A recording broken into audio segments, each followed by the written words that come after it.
On termine l'émission en beauté avec la chronique bière, bien entendu. Pierre, ça va bien aujourd'hui? Ça va très bien, le moment que tu attendais. Oh oui! J'espère que tu vas aimer ça autant qu'un massage. Ben, on va voir. La barre est haute, hein? C'est mieux d'être des bons produits.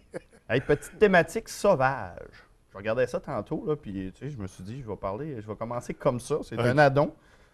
La première, sauvage par l'attitude du guerrier qu'on voit sur la...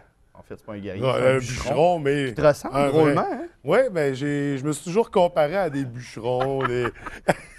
Chemise carottée, Ouais, barbe, c'est manque mon juste genre. une hache. Tu connais-tu la gros mollet? Non, pas du tout. Ben, je l'ai déjà vu, par exemple, mais j'ai jamais goûté. Microbrasserie du Lac-Saint-Jean, à Saint-Gédéon. Mhm. Donc, toute régionale. Un produit d'ici. Oui, absolument. Un Puis flanc. ça nous ressemble, avec le gros bûcheron, là. Oui. C'est... Puis d'ailleurs, je vais te parler de l'étiquette parce que ça a gagné des prix. Hein. La personne qui a dessiné sur ces étiquettes-là a fait des courts-métrages, puis il a gagné des prix pour ses courts-métrages. C'est me celui souviens pas de qui a son fait nom. Dimanche. Je crois que oui. Oui, parce que, écoute, c'est un ça. petit bonhomme, le style. Dimanche, Oui, qui- oui, oui. C'est le style de dessin qui a remporté, qui s'est rendu aux Oscars l'année dernière. Exactement. Ah, fait que c'est... Wow. Puis il a remporté des prix aussi parce qu'il existe des concours pour les étiquettes de bière. Donc, il fait pratiquement toutes les étiquettes de la microbrasserie du Lac-Saint-Jean. Donc, il a gagné un prix pour cette bière-là, justement, la Gros Mollet, qui est une brune, j'aurais tendance à dire style belge, donc une brune forte en alcool, avec beaucoup de levure, bien ronde, sucrée à soi, comme on connaît les Belges, Mhm. très maltée. Hein, normalement, les Belges, la levure s'exprime, comme on a vu par le Ouais. passé. Le malt est là, mais discret. Hein. Le sucre candy fait beaucoup le travail, puis apporte une rondeur. Puis on veut que les épices, les levures s'expriment. Mais là, on est tout en malt. Tu vas voir, là, le malt caramel a vraiment sa place. Grosse dose de malt dans cette bière-là pour aller chercher un taux d'alcool supplémentaire. Donc, j'imagine moins de sucre un petit peu ajouté à la bière. Je te laisse y goûter. Oui. Belle mousse. Belle odeur. Très belle odeur. C'est vraiment la bière la plus populaire de la brasserie. Et elle est délicieuse. Elle est vraiment incroyable. Elle est aussi, pour une brune, à 8 d'alcool, elle est passe-partout. Tout le monde l'aime. Pourquoi? Son équilibre, sa rondeur, justement, son côté sucré. Pas d'amertume pratiquement. Hein? Non, tout le non, sucre, puis les- l'équilibre de ça vient carrément casser l'amertume du grain qu'on aurait pu avoir ou même du houblon. Parce que quand on a des bières comme ça, plus fortes, généralement, le houblon, on en met tout le temps un petit peu plus pour venir casser le sucré. Là. Donc, Tu sais, ben, pas belle trop bière. légère non plus. Elle a une certaine robustesse, mais, Ouais, tout en mais ça se douceur. prend bien, tu sais, exactement. C'est comme la main de fer dans un gant de velours. Tu as autant la pogne que le Oui, côté velouté. je absolument, dirais. je suis très d'accord avec toi. À première abord, une brune à 7-8 d'alcool, les gens sont réticents, mais celle-là, quand on lui goûte, on tombe Ouais. tout de suite en amour. Absolument. Donc, la première sauvage de par l'étiquette, hein, le bûcheron, on sait que c'est un homme sauvage, etc. Mais à la maison, c'est un grand doux, c'est un sensible. Donc, c'est ça qu'on retrouve dans la bière. C'est un fait vécu, ça? Ben, non, mais on présume que les bûcherons sont... La Corriveau. Tu connais la légende folklorique québécoise de la Corriveau. Non, pas du tout. C'est vrai? Ignore ce matin. Écoute, c'est une femme dans les années 1700 quelque chose qui aurait tué son deuxième mari, puis elle se serait fait pendre pour être ensuite affichée publiquement dans une cage de fer à Québec. OK. Puis quand on l'a enterrée, on l'aurait enterrée avec sa cage de fer. Puis là, à partir de là, elle a été déterrée dans les années 1800. Là, le folklore est reparti. Là, on aurait parlé d'une sorcière, etc. Fait que là, il y a beaucoup de livres qui C'est se quand sont même écrits à partir macabre de là. comme... Ouais, C'est le temps que la télévision arrive dans la vie des gens. exactement. Donc, le sauvage, ben, ça serait les gens qui auraient pendu cette dame-là pour ensuite les montrer aux habitants de l'endroit à cette époque-là. Je trouve ça un petit peu sauvage comme Ouais, comportement. mais c'est ça, c'était des spectacles de l'époque. Hein, Absolument. La Corriveau, une bière noire, stout à l'avoine. L'avoine vient rendre la stout très crémeuse, vient arrondir le tout, vient créer vient casser l'acidité du grain noir. Souvent, le pH du grain noir est tout le temps un petit peu plus élevé. Donc, la hot mill, donc l'avoine vient rondir tout ça. Une hot mill stout bien connue, c'est la Sainte-Ambroise noire, en tout cas, une de mes préférées au Québec. Le Bilboquet fait cette bière-là. OK. La Corriveau, extraordinaire, de Shawinigan. Je te laisse y goûter. Une très, très bonne stout. Tout en café. Écoute, on s'attend à quelque chose de lourd quand on la regarde. Mais les bières noires nous inspirent ça, la lourdeur. Hein? Oui, absolument. Puis elle arrive en bouche, puis c'est comme... Puis là, on a une bière noire à 5 d'alcool. Tu sais, la mode des bières noires, dernièrement, c'est de faire des impériales. Tu sais, des impériales stout, des porteurs fumés doubles, des choses comme ça.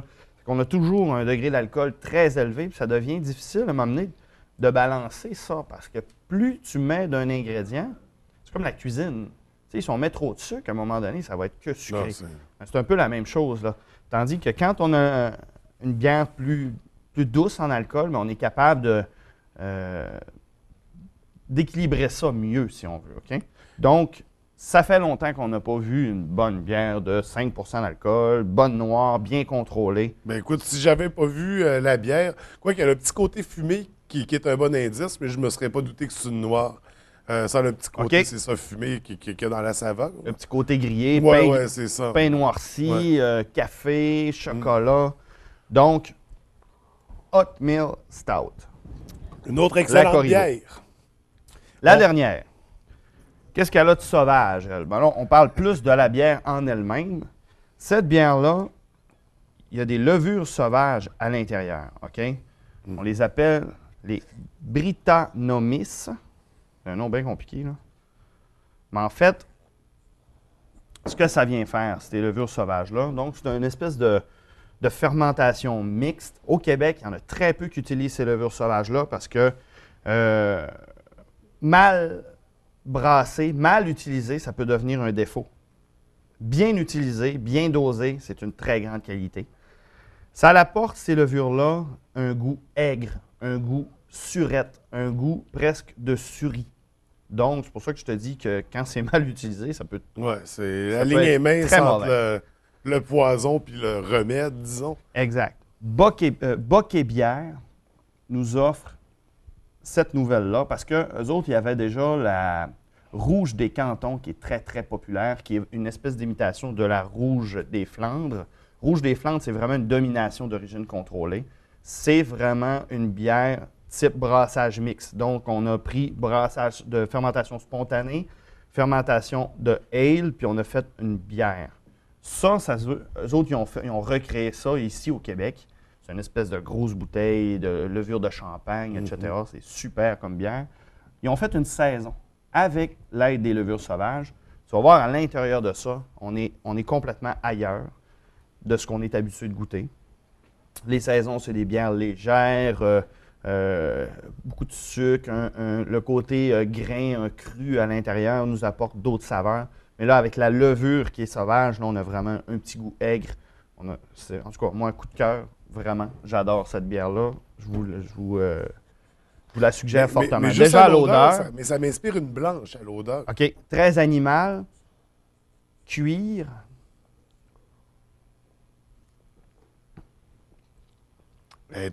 Mon Dieu, on dirait qu'elle est douce. Que dans la bouche, c'est... Puis tu as un côté surette. Oui, qui ressort tout de suite après. Exactement. Là. Qui rappelle la lime, le citron, etc. Qui n'est pas déplacé. T'sais, on ne fait pas une grimace, il n'y a rien de ça. Tout est encore Mais qui en rappelle, équilibre. c'est pas une bière à lime au citron. Là. Ça non, rappelle, pas là, du là, tout. parce Ça que rappelle. C'est la levure petite qui fait cette acidité job-là. qui va, C'est pas, on n'a pas rajouté de fruits à l'intérieur, on n'a pas d'artifice. Là. C'est une bière très, très bien faite. Écoute, j'ai l'impression qu'elle accompagnerait bien des desserts, cette bière-là. Absolument. Avec un truc sucré là, pour accompagner. Oui, Que ça ferait un bon balance, ça balancerait bien les saveurs. absolument, parce que le côté aigre, le côté surette va venir balancer le sucre. On cherche l'équilibre, c'est juste ça. Hein. Moi, cette bière-là, je vous le dis, là, c'est une découverte extraordinaire. Je bois juste ça. Ben, pour un petit bout, là. Mais c'est vraiment C'est super déjà bon. ma troisième à matin. Puis- non, pas ce matin. Puis il existe, comme je te dis, sa grande sœur qui a fait un tollé quand elle est sortie. Moi, j'ai goûté pour la première fois la semaine passée. C'est vraiment extraordinaire, mais encore plus poussé au niveau des saveurs. C'est beaucoup moins balancé. Tu sais, moins pour monsieur, madame, tout le monde, tandis que ça, n'importe qui, à mon avis, est capable d'apprécier cette bière-là. Ouais. Tu sais, le côté aigre, surette n'est pas trop présent. Tandis que l'autre, la rouge des cantons, une petite affaire plus, je suggère ça vraiment aux amateurs un petit peu plus poussés.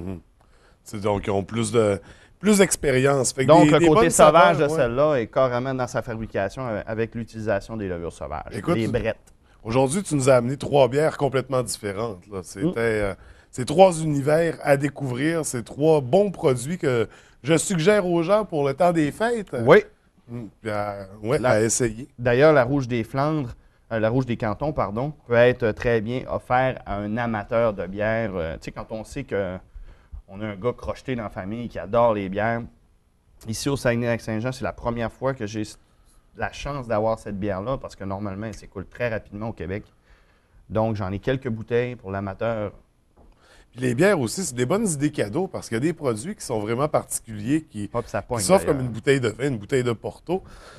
Puis même pour des échanges de cadeaux, des trucs comme ça. Puis est-ce que, je sais qu'au marché centre-ville, des fois, vous avez toutes sortes de bières où on peut faire notre propre caisse.